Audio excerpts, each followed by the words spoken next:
Hey, LMHT fam, for those of you that are from my followers joining in, and for those of you that don't know me, my name is Briana. I'm the owner of LMH Custom Teas and Herbs. I'm a holistic health and wellness company that focuses on Trinity Wellness, helping people heal their mind, body, and spirit, and integrate that into full circle wellness using alternative medicine and integrative health and wellness. I'm also an empowerment life coach, and I work with neurodivergence in my specific focus. And today I've got Alia joining me, and she specializes in helping people heal from narcissistic abuse, which is what we're doing here. And I'm going to let her do a little introduction, and I would love for you to introduce yourself as well. Sure. Thank you, Briana. Thank you so much for having me here.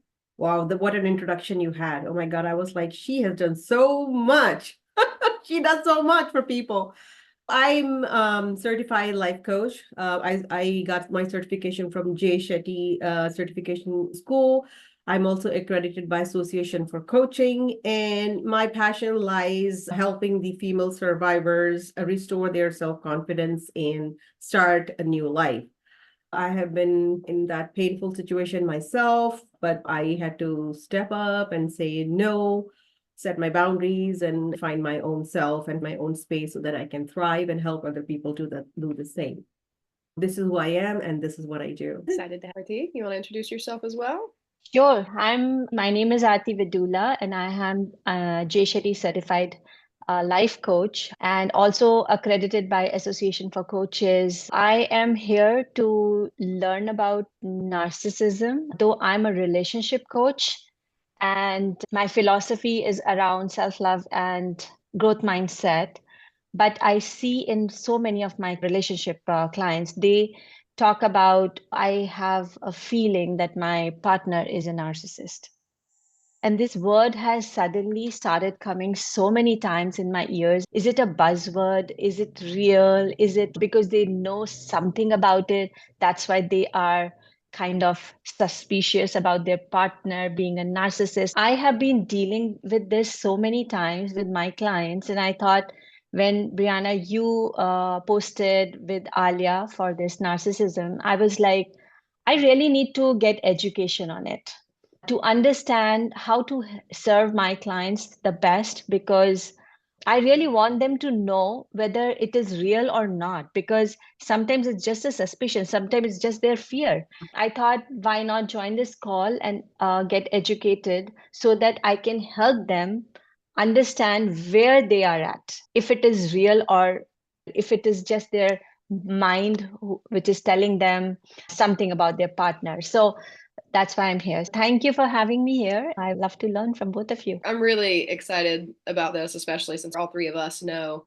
what it was like to be in that community of thousands of people that just genuinely want to make the world a better place and help other people. I can't ever place a time in my life when I met so many genuinely beautiful people with big hearts. I'm tearing up a little bit just talking about it, thinking about our journey together and how close we all are. So I'm really excited to have you two on this right now.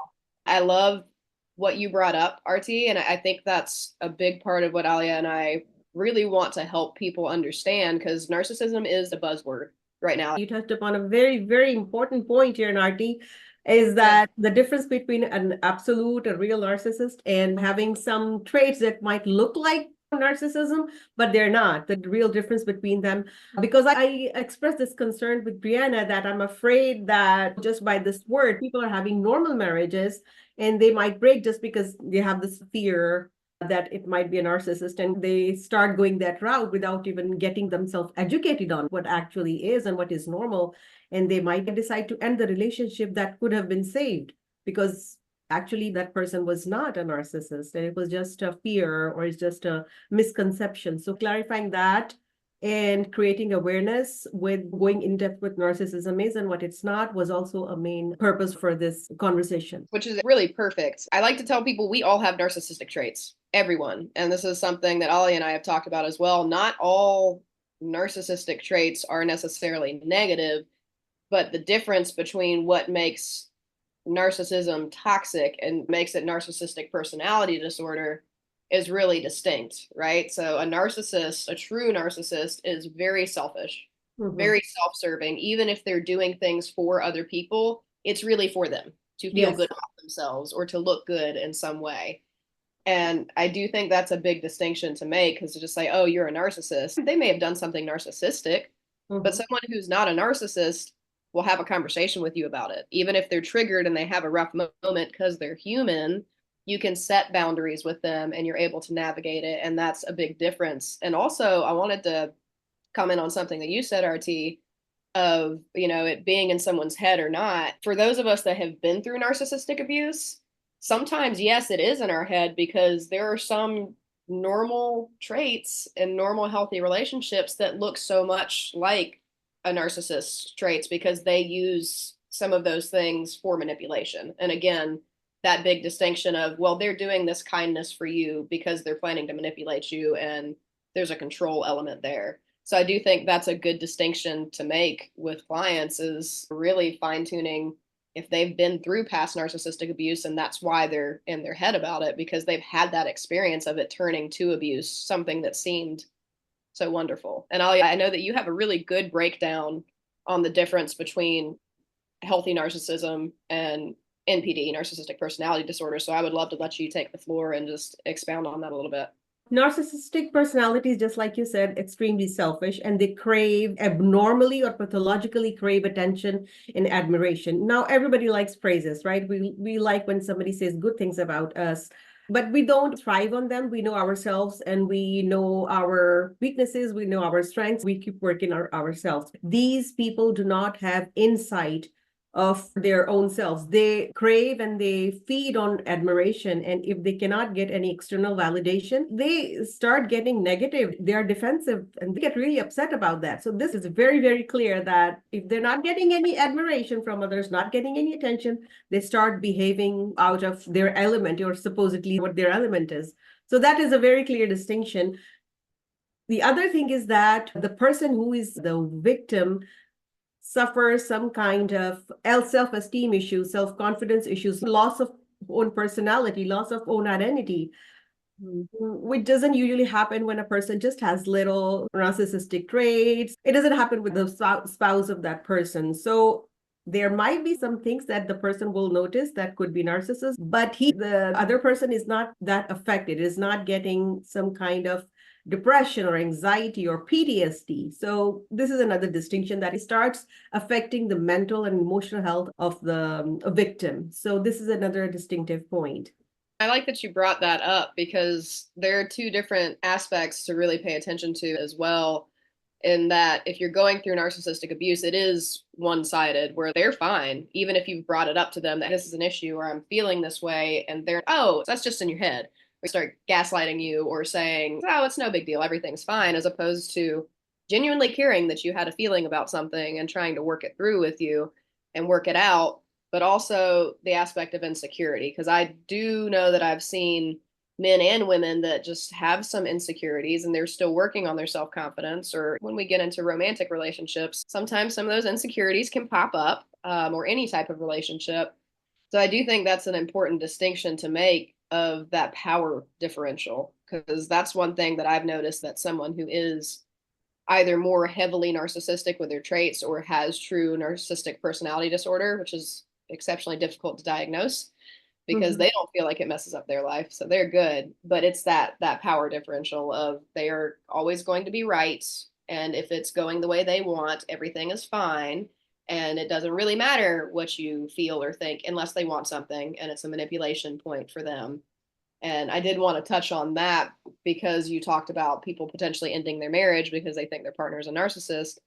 I do think it's important to have conversations and explore. If your partner has an insecurity and they react poorly because they're just emotionally dysregulated in that moment, that doesn't necessarily mean they're a narcissist. Or if they have an old pattern of conflict resolution that's not healthy from learned behavior, those are things that you work on together. But the difference between someone who's heavily narcissistic or who does have the disorder, they're not going to engage in that type of conversation, because anything that makes them feel bad or look bad, their shame and guilt and aspect of ego that they have not learned and may never learn how to deal with, won't allow them to face that in a productive way with you. So that's big distinction I wanted to point out. Do you have any extra thoughts on that?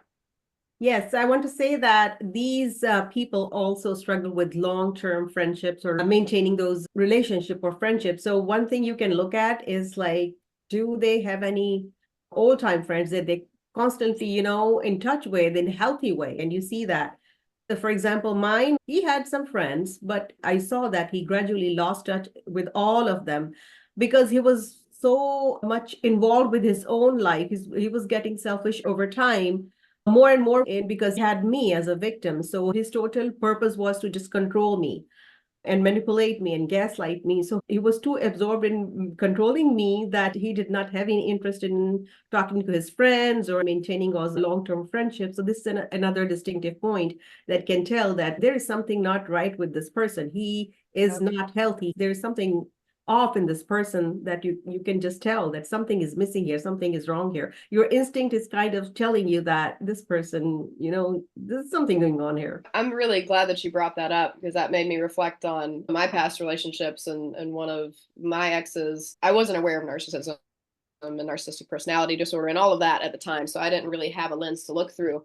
But I remember having the thought when we first started dating about how cool it was that he had so many childhood friends and long-term friends and things like that. Because that's, for me, a lot of my friends that I'm still in touch with, it's not like we're seeing each other every week because we've moved to different states or we have started families. And so if we get to see each other a couple of times a year, that's awesome. And then a very small group that we get to see each other regularly. So I'm thinking like, man, that must be awesome to have so many of those childhood friends that you're in touch with. And then later on, I realize as I look back on the relationship that those friendships aren't quite what I thought they were because, being on the inside and hearing how he spoke about his friends, How he spoke about his friends. oh Exactly. my gosh, like my friends, even if we spoke a harsh word about the other person, it wouldn't even be harsh. It'd just be like, oh, this is not one of their strengths and it's something I wish they'd improve, but I still love them anyways. Yeah, yeah, That's exactly. how we speak about each other. Yeah. Uh, and I remember calling him out on that one day, like, man, how would your best friend that you call a brother feel if he knew you were talking about him like this? And I think his response was, well, I'd tell him to his face. He already knows. It's fine. And at that point, like, man, this is so toxic. It's just like Yes. thriving in toxic relationships only if they're doing things for each other or partying together. And they're fine, but yeah, It's they don't like anybody. I mean, internally they don't like anybody, but only themselves. And if they're sometimes in the social situations, they behave very nice to their wives, to their children, but inside home, they are terrible. But they create such a beautiful picture in front of other people, in front of public, that everybody will come to you and will like, well, hey, he's so nice. I mean, what are you talking about? You must be at fault. You Yep. must be at fault. He's so nice. I never saw anything bad about him. He Yep. talks so well. He respects people, stuff like that. But we who he is, right? And the problem is that nobody believes the victims. Nobody believes because they have created this persona in front of people, and they are very clever. They play their games very, very well. So that becomes very, very challenging for a victim to reach out to people, trust them, and get support and help. So that's another problem for the victim. And I think that talking about the victim aspect of it is a very important topic as well, because we can focus on the narcissistic behaviors all we want. And it's good to see those red flags. And I do want to jump into the red flags in a minute, because I think that's the most important thing is when you see those red flags, keeping an eye on them and testing them, or some of them I call yellow flags. It's something to keep an eye on. That may be insecurity, or that may be past trauma from a relationship. It may not be narcissistic, but I'm going to keep an eye on it, possibly test it to see what happens if I set a boundary, if I communicate in a healthy way that I'm noticing something and I'd like to discuss it and see if it turns into a red flag or if it stays just something to keep an eye on. But the victim aspect of it is one of the hardest things to navigate because number one, most narcissists will put a smear campaign out as soon as the relationship is over. We could be the best, most beautiful people in the world, but anybody that is near and dear to them or anybody that will listen, they are going to either directly or indirectly make you look like it was all you and they did nothing and they are the victim. And the irony in that is it was painful, I know, for me for a while to look at that and start hearing stories from friends and go, wait, what? And to approach my narcissistic ex and say, hey, if you continue these smear campaigns on me, I'm going to tell these people the entire story, including your part in things. And I don't think you're going to like that too much. And I don't want to do that. So how about you stop before this starts looking bad for you too? And boy, did that line it up, because I learned that with narcissists, you have to use their narcissism against them. They always want to look good all the time. And what makes them look the worst is the truth. Yes. But as you know, as victims, I think it's important to go through your healing and get to the point where you don't even view yourself as a victim anymore. You're a survivor. I survived this and I learned a lot from it. So you can stop attracting it over and over and over again. And that was just a point that came into my mind that really made me think about leading into the red flags, because someone who has never been in a narcissistic relationship may have trouble understanding how bad that messes someone up for a long period of time who's been through it. Absolutely. Absolutely. You lose yourself. You don't know who you are anymore. I mean, I remember at a point when I was feeling like I was just dangling in a space. There was nothing in front of me, nothing behind me. I did not have any ground under my feet, and I did not even know where am I going, why am I going, what my future like. So it was a depressive state to be in that I did not have anything to look forward to. And I'm an empath, Briana. I just can't test them, or I just can't fight with them, or just can't talk back. I'm that kind of person. I would rather stay away from him, cut my ties with him, stop talking to him, because he's affected my mental health and I wanted to be happy. So I would rather stop communicating with him or stop him to communicate to me. So that was difficult. That was very difficult. And it was frustrating when you are living with your spouse under the same roof and you guys are not talking. You need to, but you don't want to. So that was very, very difficult. That was my experience with that. I could not talk to him. And he could not talk to me either. He did not have a conversation. Whenever I expressed my feelings, my emotions to him, he would just shut off. He would just shut off. I was like, what are you talking about? You're just overreacting. It's all in your head. I don't mean to do that. Why are you oversensitive or overreacting? You know, things of that sort. And I started questioning my own reality. And I was like, I'm going insane. Who is right? I mean, is he right or am I right? Is he crazy or I'm crazy? So everything, all those thoughts going in circles in my head. And I was like, oh my God, this person is driving me crazy no matter what. It's interesting that you brought that up. That's a big red flag if you've gotten far enough into the relationship that they've got you to that point where you're questioning your own reality and your own sanity, which, plug for any of you watching this, on September 11th, we are going to cover gaslighting and manipulation in a completely separate live, because that's a whole hour plus of talking alone. But that's what's happening there, is that gaslighting and manipulation of when you bring something forward of just saying, I'm feeling hurt by your actions, and suddenly you're wrong, there's something wrong with you.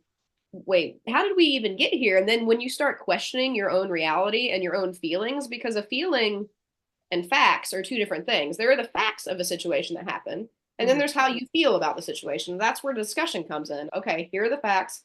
Here's how we both feel. Now let's figure out how we can shift these facts so that our feelings are in alignment and it feels better for both of us. That's what a healthy, productive conversation should look like.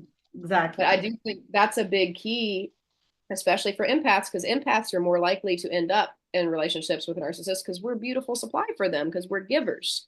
And we feel when they're not feeling well, and we want to help and we want to improve it. And so having those boundaries in place is so important, of how much you give and when. Exactly. And I love something that you said when we were talking before about all of this, on paying attention to not just how they treat you, because you talked about how they treat you in public versus behind closed doors, because those are two very different things, but how they treat other people. That was something that you brought up to me that I would love for you to expand on a little bit as well. Now, it has two aspects. One aspect is that when they are in front of people and you are there, your kids are there, you are there as a wife or as a partner, they treat you very well in front of other people. And also they treat other people nicely so that they can look good. We know that, right? And the victim, just like I was looking at him like, I know who he is, and he is putting a mask on his face and totally acting like a totally different person. So this is one part of it. The other part of it is that they genuinely lack empathy. So this is another part. When they don't have anything to gain from anybody, they don't have any ulterior motive, they will be rude to them. So this sounds very opposite, but this is true for them. They have this part, and then they have this part where they're rude to people because they don't care about them, because they don't have any inner agenda. I used to get embarrassed because of this behavior that he is showing so rudeness. And I am, I'm like, oh my God, I don't have anything to do with this person because he's so rude. I mean, he was sitting in a gathering of people who were chatting and he's sitting with his laptop, just, no talking. This is a rude social behavior, but he never cared. So there are different interesting sides of a narcissist that you are just lost that what is this person is. They're so complicated and they're never happy. They are never happy. They don't like anybody, and you can do everything possible on the face of the earth and they will be never satisfied. So this is also one thing that I noticed that can be a red flag there. They're never happy. They're never happy and they want to make you miserable all the time. I love that you brought that up, their happiness. And I did want to point out a distinction for anyone who is wondering if a loved one or just someone is a narcissist. It is important to look at the different narcissism diagnoses because there are multiple types of narcissists. The type of narcissist that I've dealt with the most are covert narcissists. So they are the masters and mistresses of appearing to just be the sweetest person in the world, but then behind closed doors or when the other person is gone, that's when it changes. And what you said about they're never happy is what triggered that for me, because that was one of my shifts where I was going, something's not quite right, because the original attraction was you're so nice to everybody and you're always talking to people and you're so friendly. But then as I got to know him more, he was friendly, but as soon as they were gone, he was talking smack about them. It didn't matter who it was. It could be a stranger. It could be somebody he'd known his whole life, a family member, but he was never happy. It was never good enough. And that's one thing that I realized that helped me get out of the victim mentality of, ironically, having compassion for this person and recognizing that I'm going to heal from this and still be the same person I was, but stronger and wiser. And he's probably going to still be an unhappy, miserable person for the rest of his life because he's not willing to face his own inner trauma, his own inner trauma, absolutely. Yeah, and everything that drives that forward, because it is a mental health disorder. It's a personality disorder that leads into behavioral disorder. But a lot of people think about the malignant narcissist, where they are obviously a narcissist. Just the way they talk, the way they act. You're a terrible person. Everybody knows about them. Everybody knows very, very clearly that look at him. He's awful. He's a narcissist. Yes, true. They're the obvious ones. But I do think those are very important distinctions to bring up, including that constant need for the admiration and validation. And then as soon as it's not there, especially as the partner, when you get to the point where in any relationship, we're going to have conflicts that we need to work through. We're different individuals. When you get to that point of needing to give feedback or criticism, even if you're being constructive, I went as far as reading a whole book on nonviolent communication and posting different rules around the house and really making sure I was on point with how I was communicating, because I was told that I was just aggressive and rude and called every name under the sun. I was like, okay, well, maybe I really need to work on my communication. And thank you for that, X, because I am an communicator now. But no matter how you approach it. Yeah. And when you bring this up, Briana, I have another example. That's not my example. Another friend, unfortunately, she's dealing with a narcissist. And this person is working in a restaurant. Okay, this person is the owner. And this wife is helping her husband in the restaurant when whatever he needs help with. He is constantly micromanaging her. It's like, stand like this. Why are you standing there? Come over here. You're talking like this. You're going to talk a certain way. Go there. Go here. Do not do like this. You don't know how to do it. I'm trying to fix you. And this friend of mine is like, she's miserable now. She's like, I start thinking in myself, okay, maybe I'm doing something wrong, that I need to do something better. I have analyzed myself so many times that I'm thinking like, I'm not good enough. I'm good for nothing. And I have such a low self-esteem and confidence is all shattered. And I do not even know what I'm doing. So micromanaging, never happy, and trying to fix other person who is totally normal and he's losing his own sanity, his own identity. This is what they experienced. This is what the victims experienced. And then I'm very worried about this friend because she cannot escape. Because of our culture and our society, divorce is absolutely a no-no, and she will be pointed fingers at, that she's the one who's responsible for it. So she needs help, big time help. I feel helpless. I don't know how to help her. I'm glad you brought that up, too, because I do know someone who is in relationship with a narcissist. He's aware he's a narcissist. She's aware he's a narcissist, and she has co-contracted with him. She's willing to stay in that relationship. So I will say that there are people who are in those situations and are willing to make it work, which that's their choice. For me personally, after my experience, their cluster B personality types are not for me. They're too draining for me. That just, it doesn't work. You know, there's certain personality disorders that for me, it's a hard pass. Exactly. But there are people that make it work. And I have a friend who's a unicorn. I call him a unicorn because he's not only aware that he's a narcissist, he's self-diagnosed because he's also a psychologist, but he's working on trying to make his narcissism less impactful to other people, which is unbelievably rare. And he's aware that it's self-serving. Like, well, it will make my life easier if I do this. He said to me straight up, I don't care about how it impacts anyone else. It's like, well, that's nice that you're trying to do. It's like, no, it's not nice. It's selfish.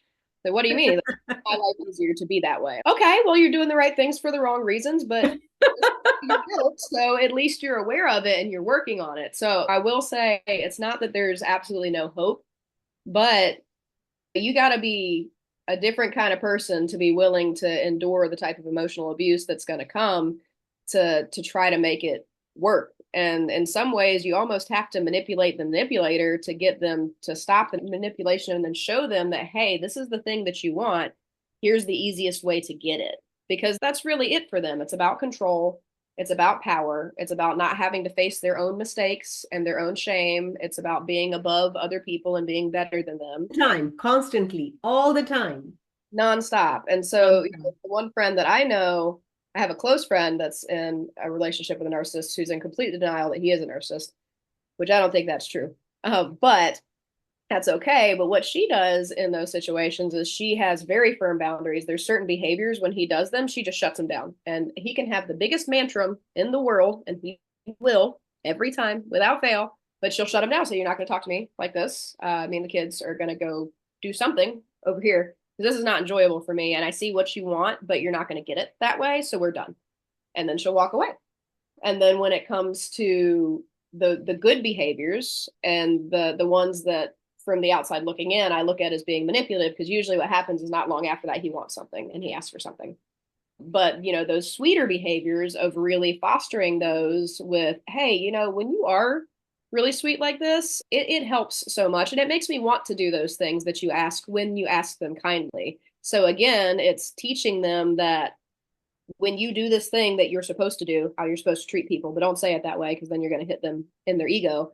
But when you do this thing that you should be doing, it's going to help you get what you want. So I will say there's two sides to that. Ideally, if you're in an emotionally abusive relationship, you leave, you get out. In my opinion, that's what you do. Doesn't matter what society thinks. It doesn't matter what your culture thinks. You need to protect your own mental health, and you need to take care of yourself, and sometimes children involved. But if you're going to choose to stay in that situation, because we can't make people make good choices for themselves, there are ways to navigate it, and having support is the biggest thing.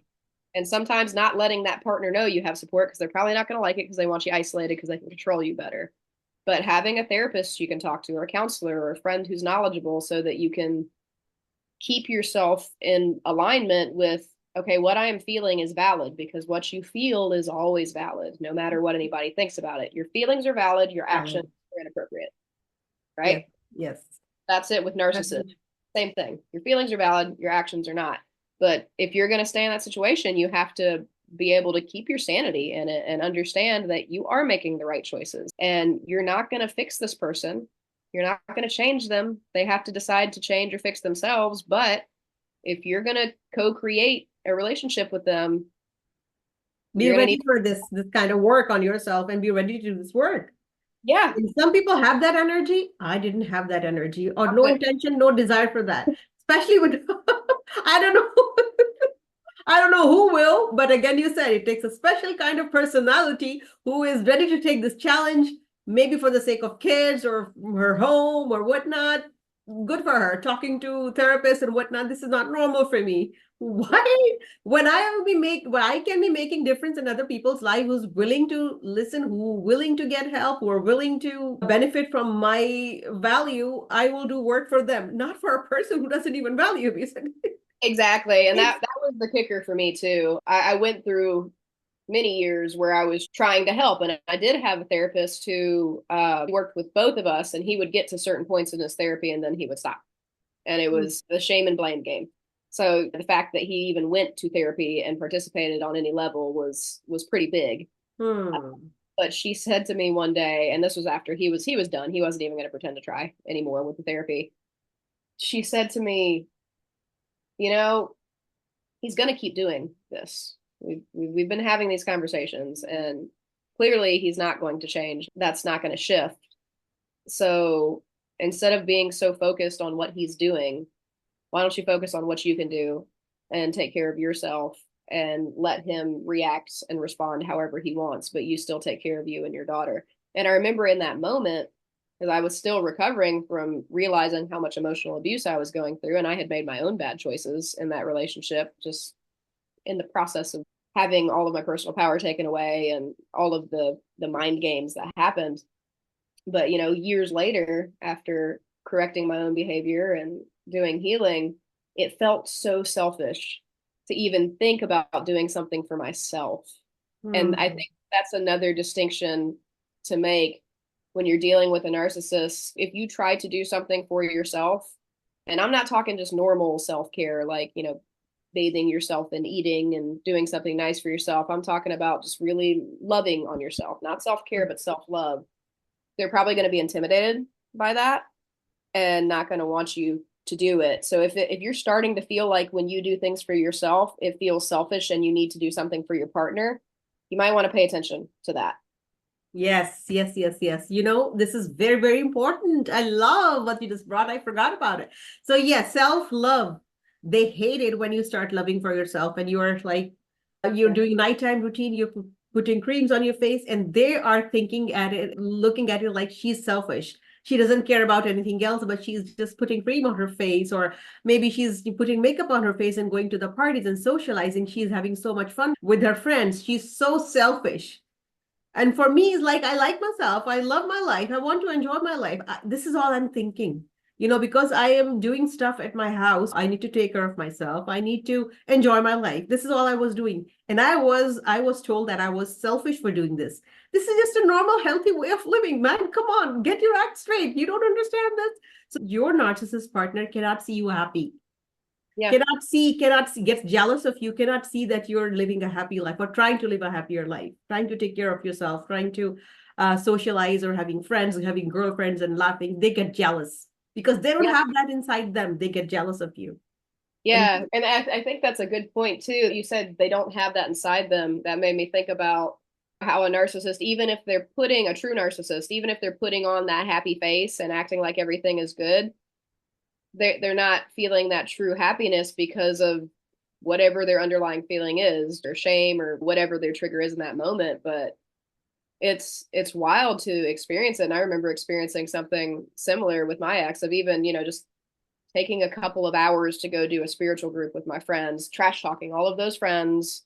And I got to take a few hours out. Now it's like, I mean, it's 2 hours out of the day. You know, is that really that big of a deal? And why are you talking crap about my friends because I'm taking time, or going to help my best friend after she had her first baby and spending time there? It got to the point where I just took our child with me, of just, I'm not even dealing with that anymore. Like, I'll just take the child with me and I'll make it work, whatever. And I remember that feeling. It's funny because even now talking about it, there's still a part of me that is very tempted to shelter it and mask it so nobody could possibly know who I'm talking about. And it was interesting when I just realized that. And that's a part of that healing from victim to survivor of, you know, when you're constantly in that situation of it is always about them and they always need to look good. And, you know, it's never about you. It's interesting how long lasting those effects are. I had someone I dated for about 8 months who started saying to me, "You're still sheltering him.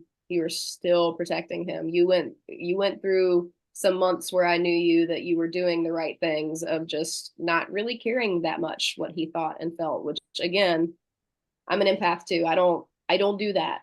I have to actively work to say I'm not going to care about this, or I care, but I'm not going to act like I do, because I care about everyone and everything. It's not something you shut off and say, "Oh, well, I don't care anymore." And sometimes I wish I could. Sometimes I wish I could be that person that's like, I don't care. Doesn't bother me.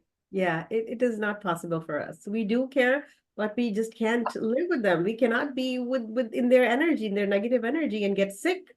I didn't want to get sick. Yeah. And that's exactly what'll happen.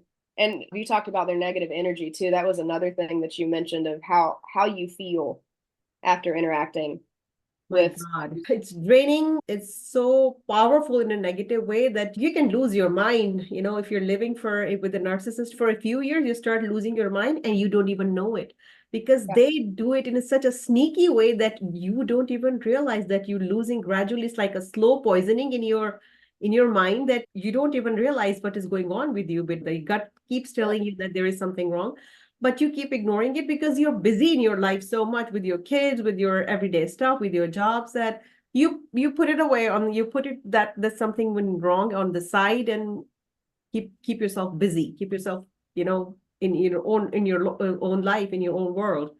But it stays there, the narcissist and its effects, that stays there, eats you up inside. So healing is very, very important. Getting the healing work done is very, very important. That mini trauma that is eating you inside your brain, and you start losing your tiny pieces of your brain, your mind, is very sneaky, is very scary, actually. Yeah. Yeah, absolutely. And I love the way that you talk about it, because people think about losing their mind as just like going crazy and going off the rails, or the homeless guy that you see. No, it's not that. It's like a slow poisoning in a way that you don't even realize. And sometimes when you realize, it has done so much damage on you that, it's like, we're done with that. I'm leaving, and I want to live. I want my life. It is suffocating for the victim. It is so negatively powerful or overwhelming. Yeah. And it's funny for me, after I got out of my relationship with my ex, and I realized towards the end of the relationship that he was likely a narcissist, and had researched all the different types of narcissism, and kind of narrowed it down to what I thought I might be dealing with, and decided I was going to try to make it work anyways. But after, it took me about a year before I was even willing to put myself out there and meet new people. But I remember that distinct feeling of relief and this weight being lifted of interacting with people that genuinely made me feel good, not like the movie scene butterflies and, birds are buzzing around your head stuff that goes away later and you're kind of questioning, was that real or not? But just genuinely good people where I left them feeling refreshed and rejuvenated, and there was reciprocity and mutuality in our relationship. What I would give to them, they would reciprocate that and give that back to me. And when it came to giving, there was mutual give and take and understanding and compassion. I remember the first time I apologized for doing something that didn't need an apology. Like maybe I got excited and interrupted or something like that. And Yeah, yeah. It's fine. You're adorable. I know that you're excited. It's not a big deal. Yes, yes. And it blew my mind. I'm like, wait, what? This is this is where you want to be, right? Well, we cherish good friendships so much. We never take them for granted because we have seen so much. I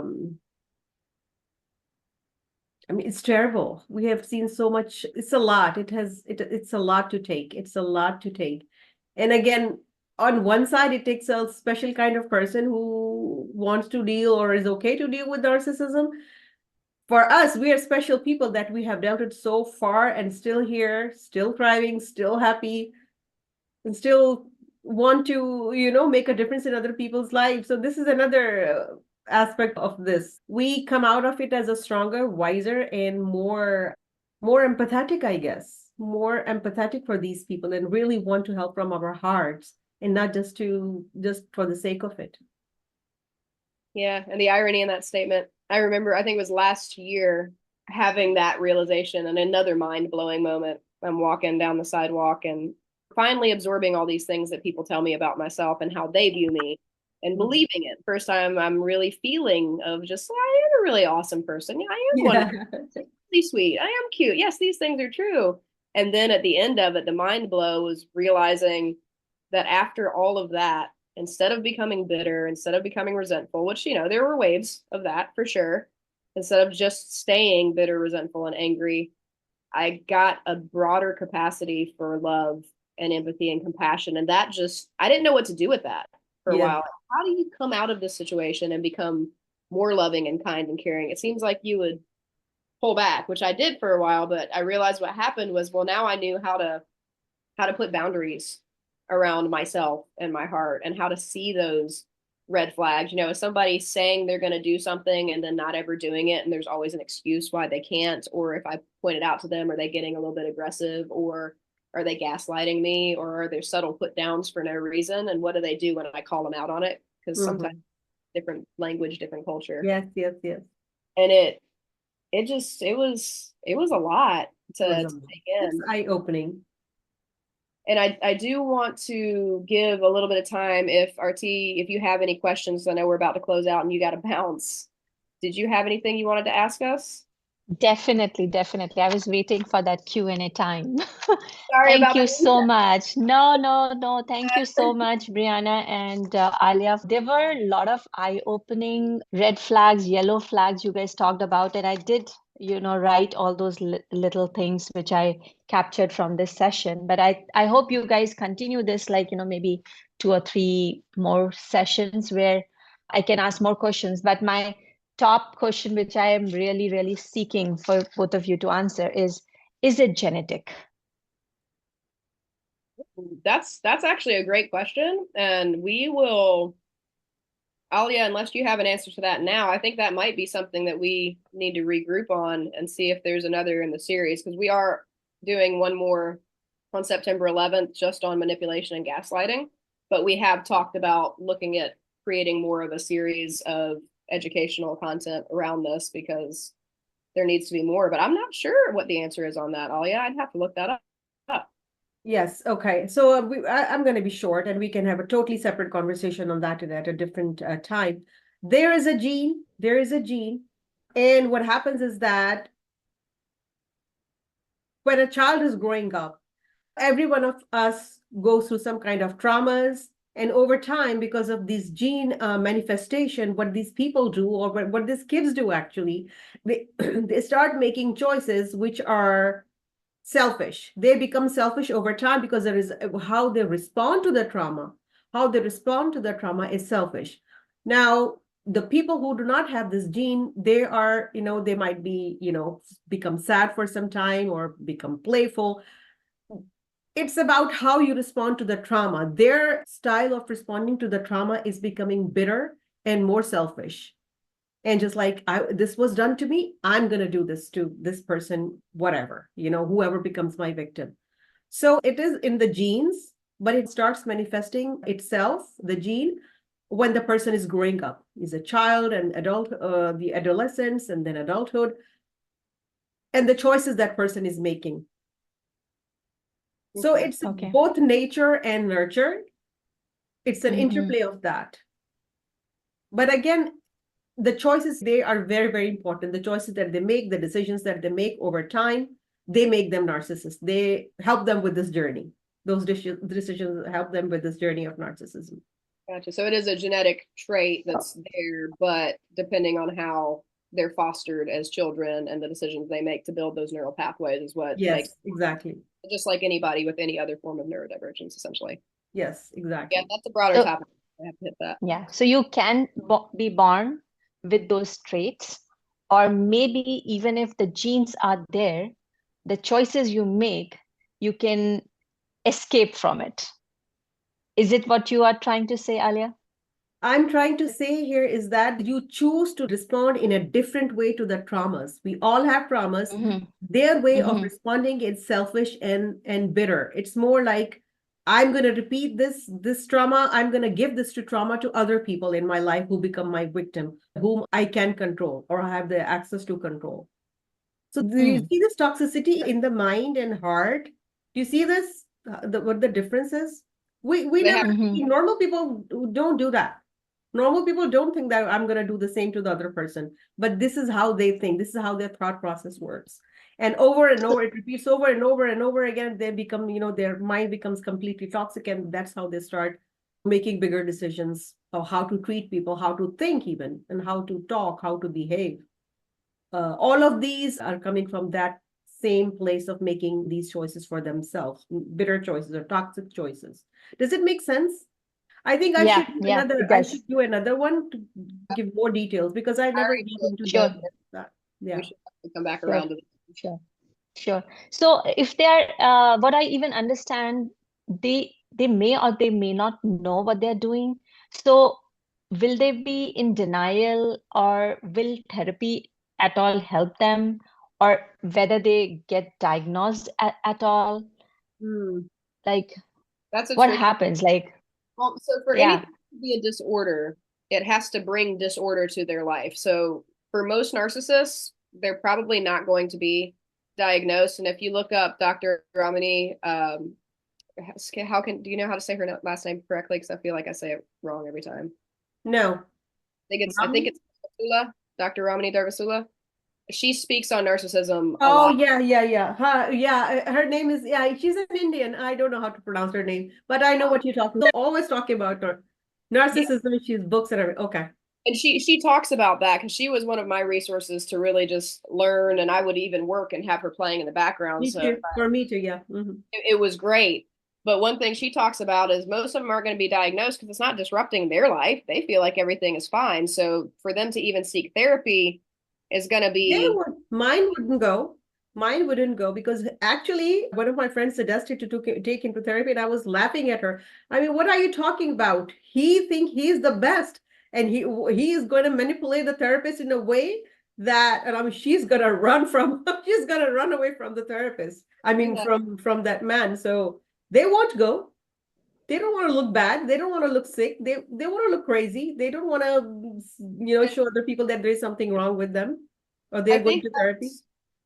I would love for you to come yeah, back to the gaslighting and manipulation one because I want to touch on this yes. there. And I started that earlier. I know you said you have to go. Also, I would love for you to Hmm. put out that form in the comments here, RT. And Sure. anyone that's coming back and watching this after we get the replay out, I'll post the form link as well. And you can have access to a document that breaks down everything we talked about today with a few little Yes. bits of extra information. You just fill out the form and Alia will shoot you that topic right up on Yeah. narcissism and how to spot it and recover from the abuse. But RT, we'll keep you in the loop for the next one. And we're definitely going to revisit these topics. I've gone ahead and made notes in my documents on them. Okay. 100%. Thank you so much, both of you. Yeah. Yeah. I'll see you in the next session. All right. Bye, guys. Bye. Bye. Okay, I have dropped the form. So we definitely have some more topics to cover. Come join us for the September 11th gaslighting and manipulation conversation. We will dive into some of the questions that RT had, and we'll leave a little bit more room next time for Q&A. Also, Alia has created a form that I mentioned to RT, and I'm going to go ahead and put that in either the post title or it's going to be down in the comments section, depending on which platform you're looking at. But just look for a little forms link that you can fill out if you're interested in more information and resources.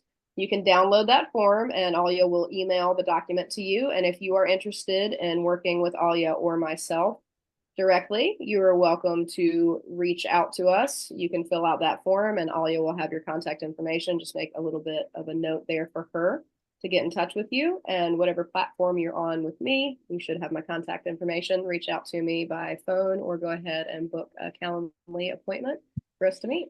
And we look forward to seeing you at the next one. Bye. Bye-bye.